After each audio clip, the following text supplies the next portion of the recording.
The top G might be guilty. Check out this cool intro.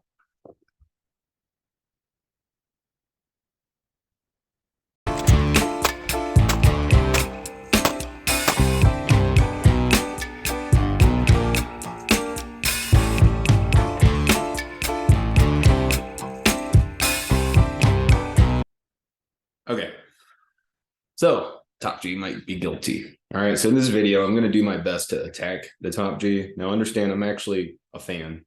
I love watching his content. I still do.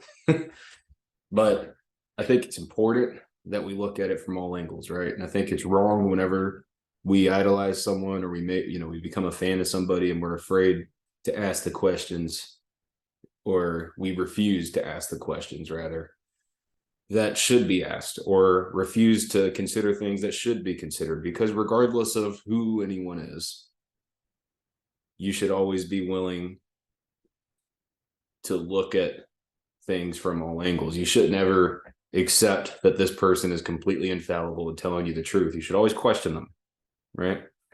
In my opinion. So anyways, how can I make an argument against him? Well, I will acknowledge he's rich. So this was not something financially motivated, or maybe we'll get to that.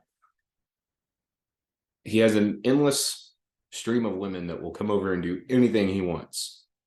So why would he buy one or force one or anything like that when he has an endless stream of it, especially when he's under this microscope?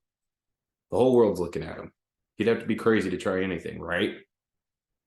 Well, let's look at some of the counter arguments to that. So yes, he is rich. However, just because you're rich, I mean, the rich always want to get richer. And I'm sure that there's a lot of money involved in human trafficking.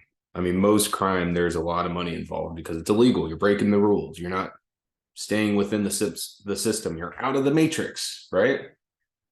That's what crime is. So, and of course, crime is technically part of the matrix, but that's not my point. My point is, it's a great way to make a lot of money. The problem is the risk. That's what causes issues. So why would he take that risk when he already has so much? It could possibly be something of a God complex, right? Like maybe the guy wants to get more money. So he has a bit of a God complex and he thinks he can get away with doing this crime and getting all the money from it, right? It's possible.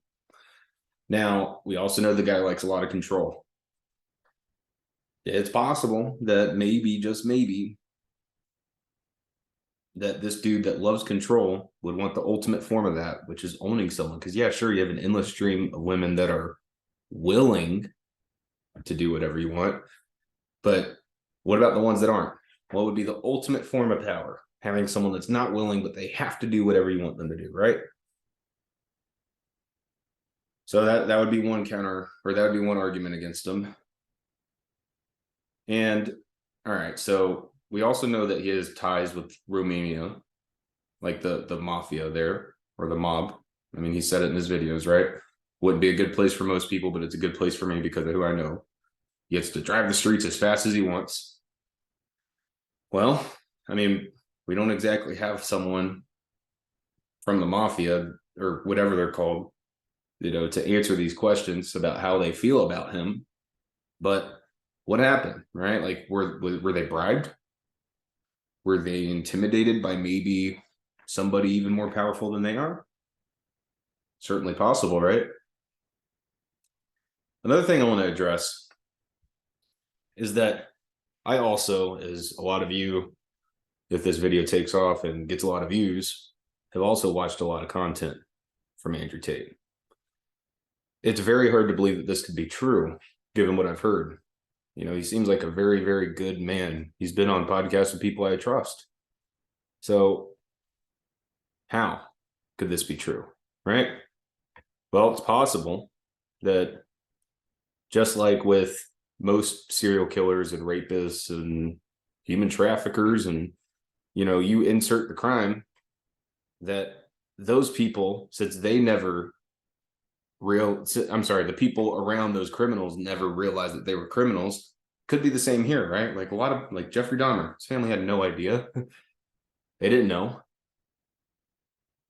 Could it not be the same here? Now let's think of something else. Let's say that, let's just pretend for a second that he is guilty. He is guilty of human trafficking. Let's just pretend. I'm not saying that that is the case, but we'll pretend.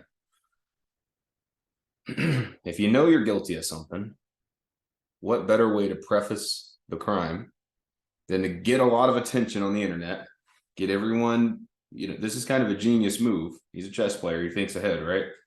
So get everyone's attention, get a huge fan base, say all the things that people want to hear, but no one's saying because they're afraid to, get canceled from all social media. And by doing so, giving yourself credibility and building up more of a following, because I actually didn't even find out about him until after he was canceled. And then claim that it's the first step of a 3-step cancellation process. And the second step is to throw you in something in jail that you did not do. But what if you actually did? How bad would that make the government look when they arrest you for something you actually did do? And then you have this giant, huge following. And keep in mind, saying that you're the most influential man on earth is part of the hypnosis, right? Not the most influential man on the earth. There's definitely been people more influential throughout the timeline.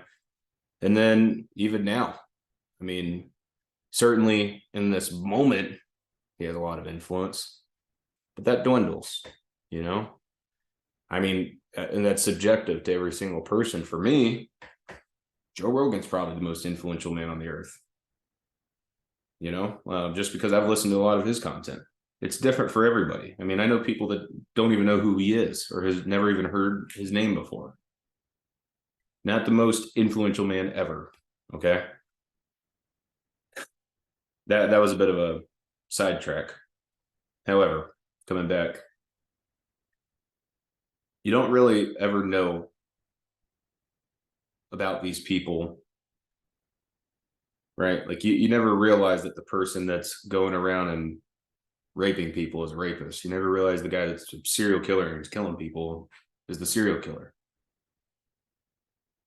Could it not be the same here? Okay.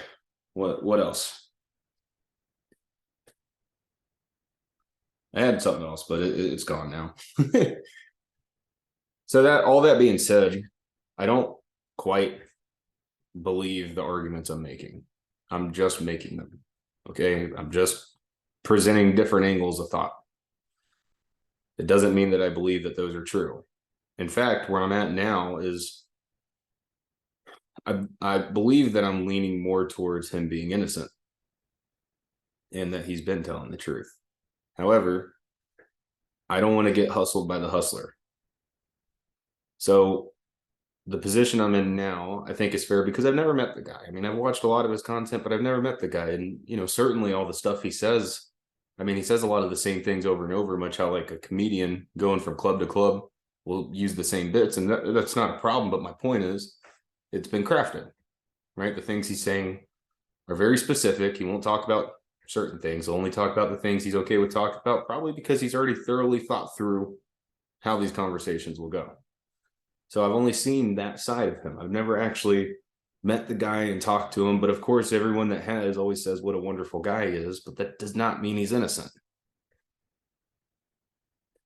I'd love to believe that he is. And I'm not saying that he isn't. I'm just saying that I think the best position for all of us right now to take is a neutral one. And here's a concern I have, though. Because, I can say I'm going to remain neutral and I'm just going to wait for the facts and see what happened. But if the man's telling the truth and the Illuminati or the Matrix or whoever it is that's controlling everything, if that's real and they're that powerful that they can just get a country to come arrest you just cause on some trumped up charges, are they not also powerful enough to fabricate an entire inventory of evidence? Could they not come up with all sorts of things. I mean, you look at the movies and the, the way that the computer generated graphics and stuff like that. They couldn't just take him and make a video of him doing something and present it as fact. I don't know. But anyhow, I would like some excuse the noise. I would like some counter arguments, some opinions, some thought out opinions. I mean, feel free to leave a hateful comment. But yeah, now the video, I think I'm naming it Andrew Tate might be guilty, or it's possible Andrew Tate is guilty. I haven't decided which one I'm going to go with yet. But here's the thing, it's not deceitful. It's not a deceitful title. I did make it that way so that I would get clicks, if it gets clicks. I mean, this is an experiment, but it's not wrong. I mean, if you clicked on this video because you're angry at the fact that I said he might be guilty, or it's possible he might be guilty, then I would say that you're wrong, because you should always be willing to consider that. I mean, were you there? I'd get it if you're his family member. I'd get it if you were there with him. But for me to be villainized just for suggesting that it's possible is insane. And you are so far up the man's butt if that's a problem. Anyways, I guess I made my thoughts very clear. I look forward to any views or comments that this may or may not generate. And everyone, just to make things a bit lighter, have a happy new year.